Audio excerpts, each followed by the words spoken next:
तो कल हमने मोल्ड ऑफ इनर्शिया के सारे तो क्वेश्चंस कर लिए थे। आज मैकेनिक्स के इलास्टिसिटी चैप्टर के बारे में बात करते हैं। इसी को कहते हैं प्रत्यास्थ। Question number 41, which one is incorrect? चार ऑप्शन दिए हैं। Unit of volume stress is newton per metre square. Option B is volume strain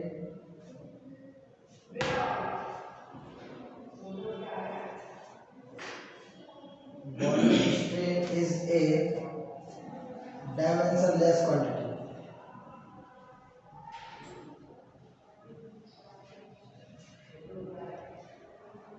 C, steel is more elastic than rubber. Option D, Hooke's law.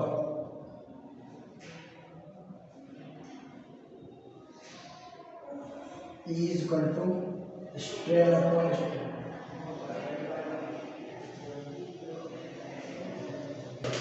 अगले चारों के बारे में बात करते हैं। हमारे पास इलास्टिसिटी का पहला क्वेश्चन दिया है, which one is incorrect. Incorrect पहले क्वेश्चन में फिर से बोल रहा हूँ, एक बार चेक कर लें कि करेक्ट दिया है या इनकरेक्ट दिया है। यहाँ पर मिस्टेक होने के चांसेस मोस्ट प्रोबेबल रहते हैं। ठीक, तो unit of volume stress is newton upon metre square, या फिर वॉल्यूम स्ट्रेन डायमेंशनलेस क्वांटिटी है। ये भी ठीक है, ये भी ठीक है, ये भी ठीक है। ये थोड़ा सा गलत लग रहा है। अच्छा बता दो एक बार, स्ट्रेस क्या होता है? हिंदी में कहते हैं प्रतिबल। स्ट्रेस का फॉर्मूला होता है F अपॉन ए। चाहे कोई सा भी स्ट्रेस हो, तीन तरह के स्ट्रेस पढ़ रखे हैं हमने। लॉन्गिट्यूडनल स्ट्रेस, दूसरा कौन सा पढ़ा है? वॉल्यूम स्ट्रेस और शियर स्ट्रेस। ठीक है ना? तो तीन तरह के स्ट्रेस है, तीनों के लिए फॉर्मूला सेम और तीनों तरह के लिए यूनिट भी हमारी। ये तो पहला सही हो गया। दूसरा स्ट्रेन हमने क्वांटिटी पढ़ी है, जिसे हिंदी में कहते हैं विकृति। ठीक है, विकृति भी हमारे तीन तरह की होती है, लॉन्गिट्यूडनल, वॉल्यूम एंड शियर। अच्छा, विकृति या स्ट्रेन बराबर होता है change in dimension, change in dimension to the original dimension, original dimension. इसका मतलब क्या है भाई? जैसे कि आपके पास इनिशियली एक वायर दिया जिसकी लेंथ है L, अगर इसकी डायमेंशन क्या है, मतलब लेंथ को हमने चेंज किया और ये चेंज कर दिया हमने डेल्टा L, तो लॉन्गिट्यूडनल स्ट्रेन जो हो जाएगी आपकी, वो क्या हो जाएगी? Delta L upon. इसी तरह से वॉल्यूम के लिए डेल्टा V अपॉन। इसी तरह से आप अगर शियर स्ट्रेन की बात करोगे तो वहां पर आता है डेल्टा X अपॉन।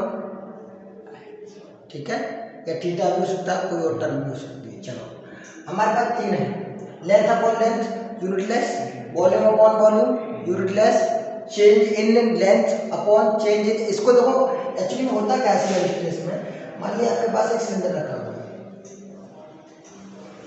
आपने इस पर एक फोर्स लगाया, तो इसका एक्शन बाद में क्या हो जाएगा? ये कुछ इस तरीके से बेंड हो जाएगा, तो एंगल थीटा बनाएगा। तो डेल्टा एक्स, तो डेल्टा एक्स अपॉन में क्या आएगा? थीटा, जो एक डायमेंशन लेस क्वांटिटी बनाएगा। ठीक है, तो आपका ये भी ठीक हो गया, ये भी ठीक हो गया। अच्छा, एक चीज जानते हो आप, steel is more elastic than always, always. Reason? Because Y of steel is more than Y of rubber. ठीक है, तो बाई इसका ज्यादा, इलास्टिसिटी ज्यादा। अच्छा, हुक्स लॉ क्या कहता है? स्ट्रेस डायरेक्टली प्रोपोर्शनल होना चाहिए स्ट्रेन के। हिंदी में कहते हैं प्रतिबल डायरेक्ट प्रोपोर्शनल होना चाहिए विद गति। प्रोपोर्शनल कांस्टेंट हटाते तो क्या आता है? ई। तो इस ई का फॉर्मूला ऐसे मिलेगा stress upon strain, but this is wrong option because हमने लिख दिया स्ट्रेन अपॉन स्ट्रेस और क्वेश्चन में भी इनकरेक्ट पूछा है, तो your correct option is. Question number 2 क्या कहता है? क्वेश्चन नंबर 42 क्या कहता है? Question number 42, let a wire, इसे आप कैलकुलेट करके बताएंगे भी। Let a wire of length small L and radius small are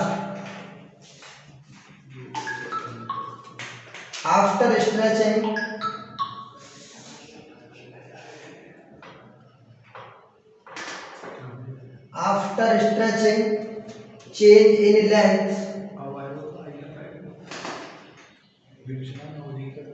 is capital L, then for young modulus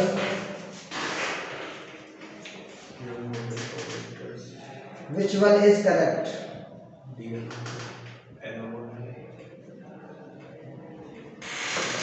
एक और बात बता दो, यंग मॉडुलस से क्वेश्चन 100% बनेगा। मैं ये नहीं कह रहा यही क्वेश्चन बनेगा, लेकिन यंग मॉडुलस से बनेगा, चाहे न्यूमेरिकल बनाए, चाहे फॉर्मूला पूछे, वो चाहे कुछ भी करे, एक क्वेश्चन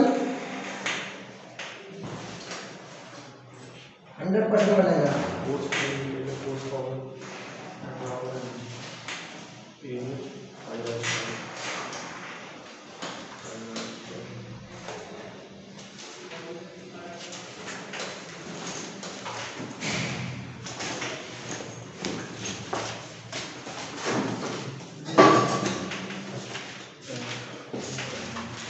बहुत ही मजेदार क्वेश्चन है ना यंग मॉडुलस का।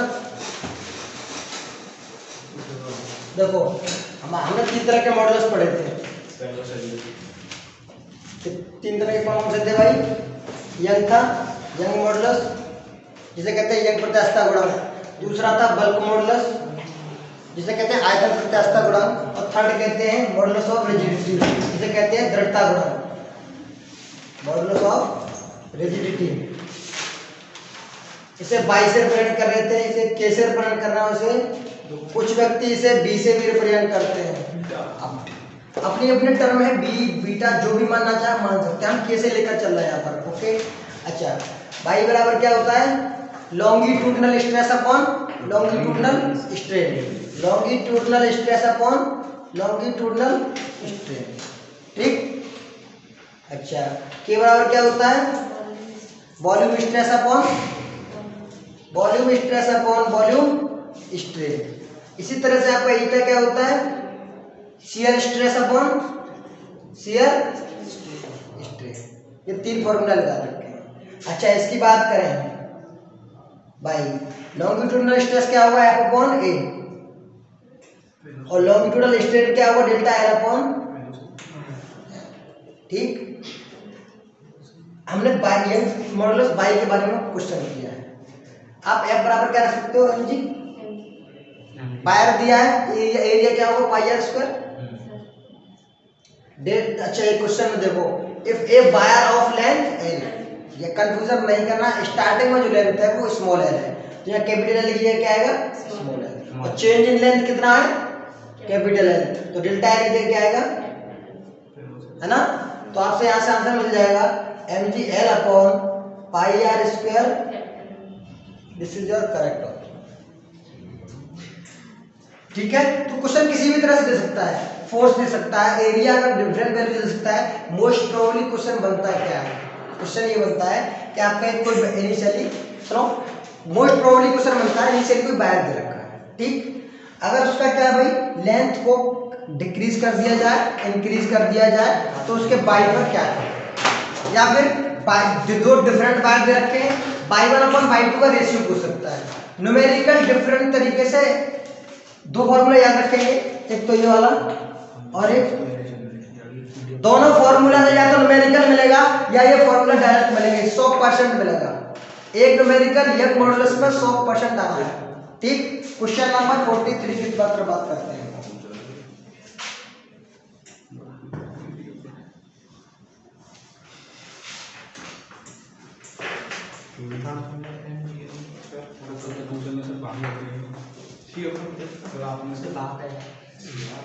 This is question number 43। Calculate कर बताना इसमें तो कौन सा गलत है। Choose incorrect for Poisson ratio sigma. Option A दे रखा है sigma equal to lateral stress upon lateral strain.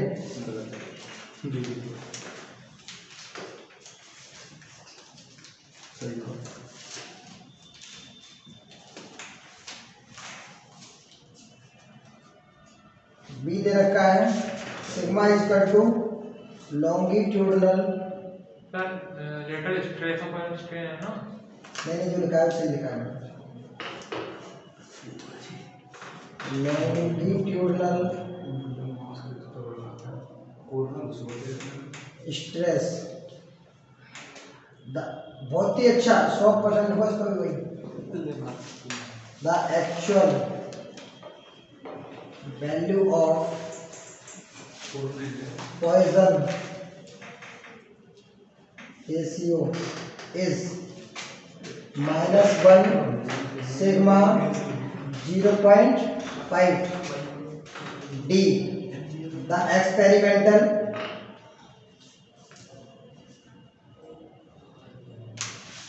Value of Poisson ratio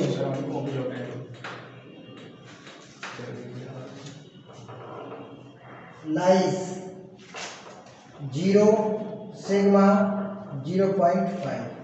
बहुत ही देखो मैं कितनी बार बताऊँ मैं कितनी बार क्वेश्चन पूछा जा चुका है। ये जो क्वेश्चन है ये वाला, अच्छा ऑप्शन में देख के लगा रहा हूँ। ये जो क्वेश्चन है ये 3 बार एग्जाम में पूछा गया। आगरा यूनिवर्सिटी के ही एग्जाम में पूछा गया है। जब 10 MCQs आते थे तो वहाँ क्वेश्चन 3 बार पूछा गया था, लेकिन वहाँ क्या था एक्चुअल वैल्यू की जगह थ्योरेटिकल वैल्यू लिखा आता था। तीनों बार क्वेश्चन में क्या पूछा गया है theoretical value of Poisson ratio. Hindi में कहते हैं पॉइजन नियतांक। इसको निकालते कैसे हैं lateral strain upon longitudinal strain. Example दिया था अगर आपका एक वायर है इसकी विड्थ को भी कंसीडर किया जाए और इसे स्ट्रेच कर दिया जाए तो क्या होगा पहले रेडियस r थी और बाद में क्या होगा भैया अगर स्ट्रेच होगा मान लिया पहले लेंथ l थी चेंज क्या आ गया डेल्टा m। पहले रेडियस r थी चेंज कितना आ गया मान लिया चेंज कितना आ गया डेल्टा r। तो जो लेटरल क्या होती है पार्श्विक, हिंदी में कहते हैं पार्श्विक विकृति। कहने का मतलब जो चेंज आपके रेडियस में आता है सिग्मा इक्वल टू मान लिखते हैं minus delta r upon r। जो आपका लॉन्गिट्यूडनल स्ट्रेन है मतलब जो लेंथ में आता है वो कितना होता है delta l upon l। Negative sign क्या रिप्रेजेंट कर रहा है डिक्रीज को रिप्रेजेंट कर रहा है। देखो यहाँ पर डिक्रीज हो रहा है आपके रेडियस में डिक्रीज हो रहा है तो ये माइनस साइन के साथ आ रहा है। लेंथ में इंक्रीजमेंट हो रहा है तो प्लस साइन के साथ आ रहा है। माइनस साइन यहाँ पर डिक्रीज को रिप्रेजेंट करता है। ये होता है आपका क्या पॉइजन नियतांक या पॉइजन रेशियो। हमने बात बताया था थ्योरेटिकल वैल्यू जब भी आप कैलकुलेट करेंगे इसकी तो इसकी वैल्यू आती है -1 to 0.5 के बीच में आनी चाहिए। ये थ्योरेटिकल वैल्यू कह लो से या एक्चुअल वैल्यू कह लो। लेकिन एक्सपेरिमेंट जब किए गए तो पॉइजन रेशियो की वैल्यू 0 से 0.5 के बीच में मिली थी। ठीक, तो इसमें इनकरेक्ट ऑप्शन कौन सा आपका ये बी। ये भी ठीक है ये भी ठीक है और इनमें से सबसे ज्यादा इंपॉर्टेंट आपका सी और ए वाला है। उस सबसे भी ज्यादा आपका सी वाला है। इसे तो 200% देखो ये तो कुछ भी पूछे ना पूछे ये तो पूछेगा ही पूछेगा। पॉइजन रेशियो के बाद हमने सारी चीजें डिस्कस कर ली। देखो अब क्वेश्चन नंबर चलते हैं 44।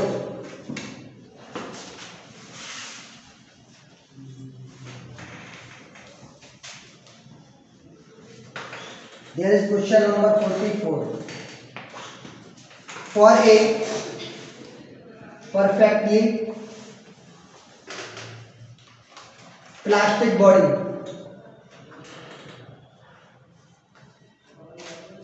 यंग मॉडुलस इज, बाई लिख दिया मैंने, बाई मतलब यंग मॉडुलस इज 100%। ऑप्शन दे रखे थे 0, इंफिनिटी, 1, नन ऑफ। इसका तो भाई डायरेक्ट आंसर आपको पता होना चाहिए। इसका आंसर होता है परफेक्टली प्लास्टिक बॉडी के लिए बाई की वैल्यू होती है 0। ठीक है ना, इसमें तो कोई डाउट वाली बात है ही नहीं। क्वेश्चन नंबर 45 की तरफ चलते हैं। ठीक है, प्लास्टिक बॉडी का मतलब समझ रहे हो, जिसमें कोई चेंज ना आए, वो अपनी इनिशियल पोजीशन में ही बनी रहे। ठीक है ना, ओके। क्वेश्चन नंबर 45, सारे क्वेश्चन सब मांगे हैं इसमें। If Y is Young modulus, K is bulk modulus,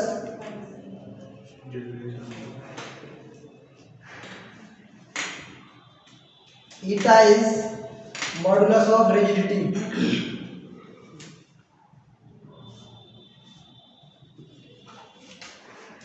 sigma is Poisson ratio,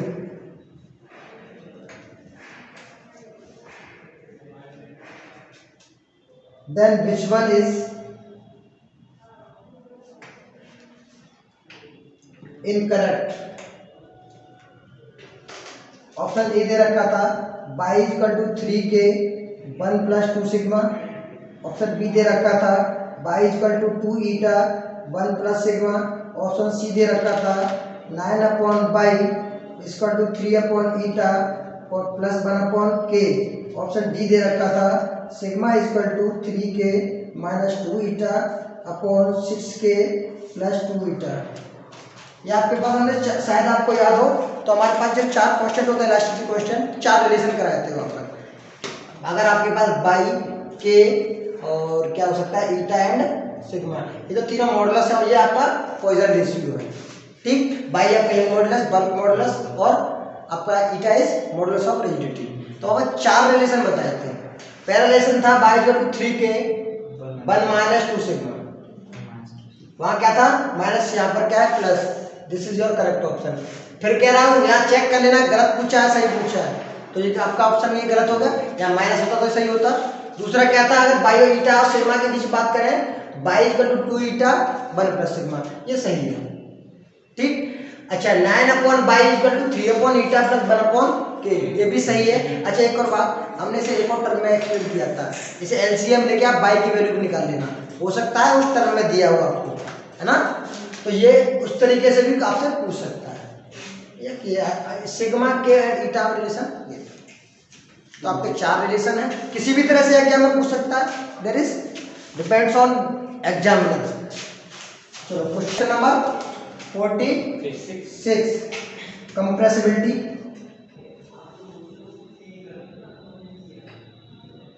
of a substance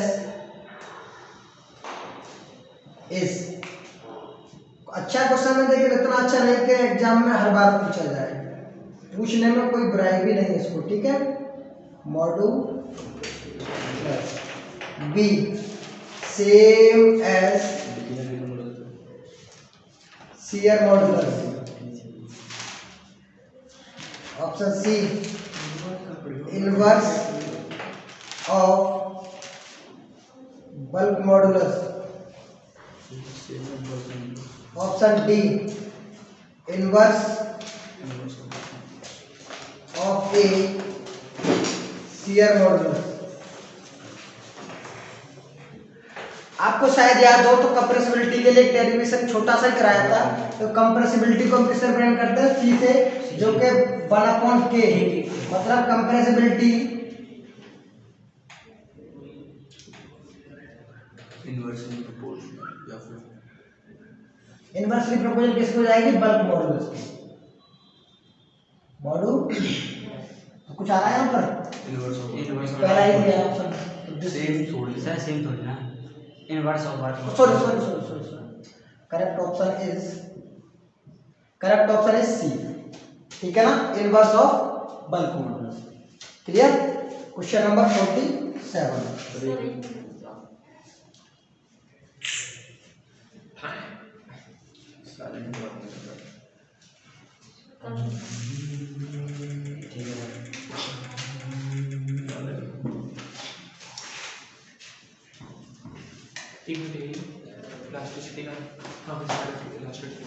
question number 47 क्या कह रहा है? Torsional couple required to twist a cylinder of length L by 2, radius small r, and modulus of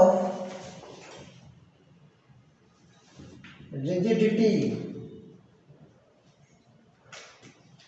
eta by 1 turn will be, बहुत ही बढ़िया question, pi square eta r4 by l, b 2 pi square eta r4 by l, option C 360 pi eta r4 by l, option D pi eta r4 upon, बहुत ही बढ़िया question है। इस बार के TGT exam में पूछा गया। देखो आपने ट्विस्टिंग कपल तो क्या कह रहा है? टॉर्जनल कपल या ट्विस्टिंग कपल टॉर्क बराबर क्या प्रूव कर रखा है? C theta.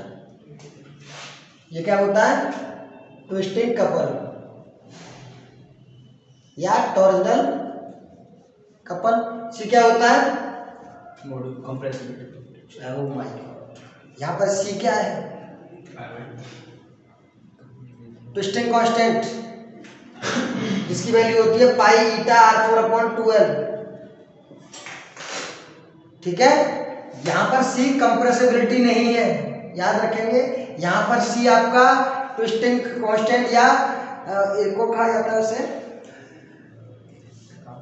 टॉर्जनल कांस्टेंट भी कहते हैं कुछ बुक्स में, है ना। तो सी इक्वल टू क्या है? पाई ईटा r4 अपॉन 2l। क्या आता है? तो सी ही याद रखेंगे। सी बराबर क्या होता है? पाई ईटा r4 अपॉन 2l। तो टॉर्क का फॉर्मूला क्या होगा आपके लिए? पाई eta r4 upon 2l into theta. पहले तो ये टॉर्क का फॉर्मूला होगा। ये क्वेश्चन में क्या कह रहा है? लेंथ होनी चाहिए l by 2। l की जगह पर क्या रखोगे आप? l by 2। Pi eta r4 upon 2 into, लेकिन एक और चीज कह रहा है वो, पाई 1 टर्न, एक राउंड में थीटा की वैल्यू 360, 2 से 2 कैंसिल, ऑप्शन है सी का। इस क्वेश्चन में 3 चीजें बताई है मैंने। क्या बताई भाई? टॉर्क बराबर सी थीटा होता है ट्विस्टिंग कपल। ठीक, यहाँ तक तो बात है। इसके बाद में सी क्या है? ट्विस्टिंग कांस्टेंट, जिसकी वैल्यू होती है पाई ईटा r4 अपॉन 2l। दूसरा क्वेश्चन ये हुआ। तीसरा क्वेश्चन हमने कोई भी वैल्यू पुट कर दी डिफरेंट तरीके की, आप जो ट्विस्टिंग कपल की वैल्यू पूछ सकता है। तो एक क्वेश्चन 3 क्वेश्चन को कंप्लीट करना। हालांकि सी की वैल्यू ये तो आपको कितने एग्जाम में ना पूछी गई हो ये मुझे नहीं पता, हर बार सही पूछी जाती है, कई बार फिजिक्स का विवल होता है। ठीक, मैंने थोड़ा सा एक लेवल अब जाने की कोशिश की, ये क्वेश्चन आया था इसलिए मैंने ऐसा रखा। ठीक, चलो question number 48।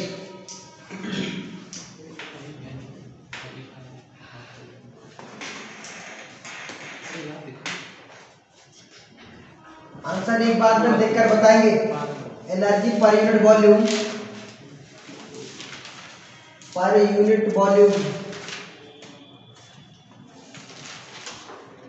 Of A stretched wire is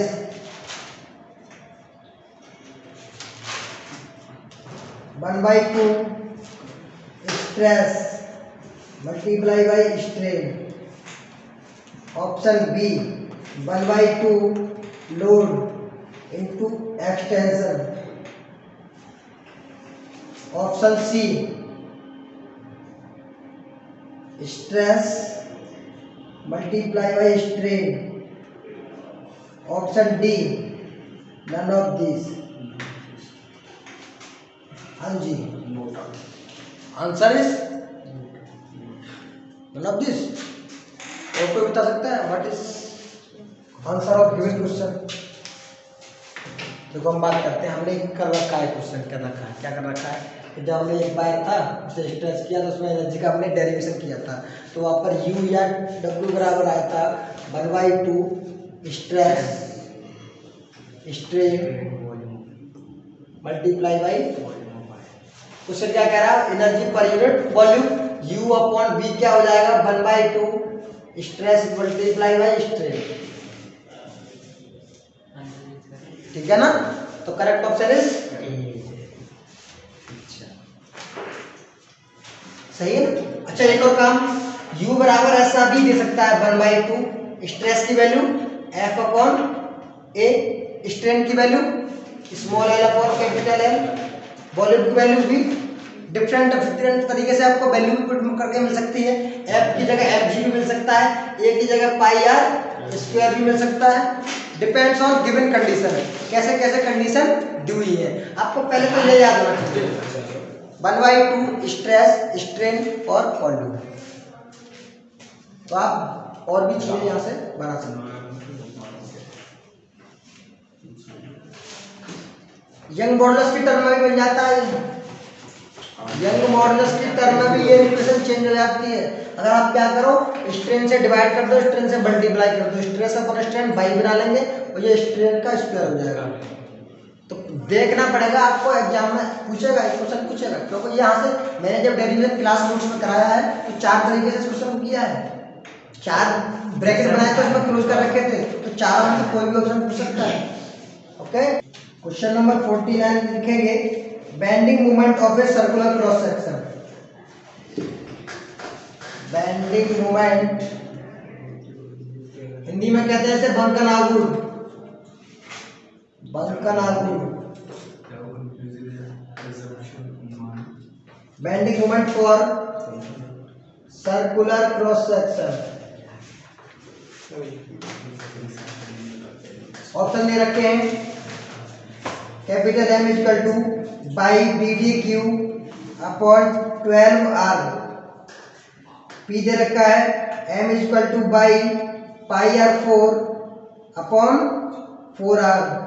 option C दे रखा है capital M equal to by R upon IG। Option D दे रखा है नन ऑफ दिस। भाई बहुत ही बढ़िया क्वेश्चन है। बेंडिंग मोमेंट के लिए जो हमने डेरिवेशन किया था, तो M बेंडिंग मोमेंट को किससे रिप्रेजेंट करते हैं, कैपिटल M से। वहाँ रिलेशन निकल के आया था बाई IG अपॉन R,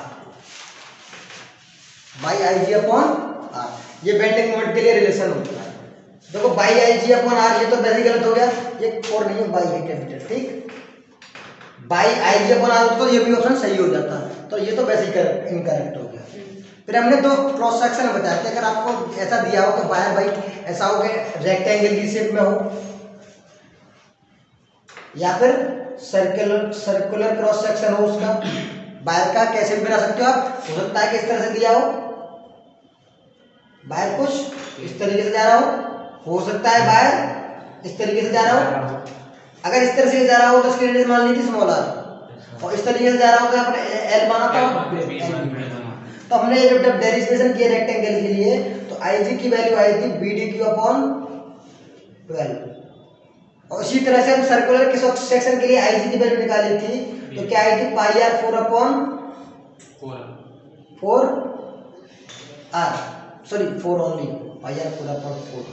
ठीक है ना। तो ये हमारे किस 2 सेक्शन आए थे, रेक्टेंगल के लिए मींस आयताकार के लिए IG की वैल्यू BDQ/12 आई थी, और आपके सर्कुलर क्रॉस सेक्शन के लिए पाई R4 अपॉन 4 आया था। जब आप क्वेश्चन में किसके लिए पूछा है, सर्कुलर क्रॉस सेक्शन, तो IG की वैल्यू इसमें पुट करोगे तो M की वैल्यू क्या आ जाएगी, by pi R4 upon 4R। कुछ मिल रहा है, बी ऑप्शन करेक्ट है, ठीक है। ए किसके लिए है, रेक्टेंगल के लिए। 5 क्वेश्चन कुछ किसके लिए, सर्कुलर।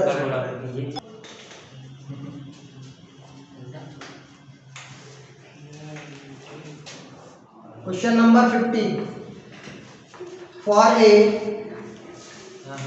Cantilever maximum deflection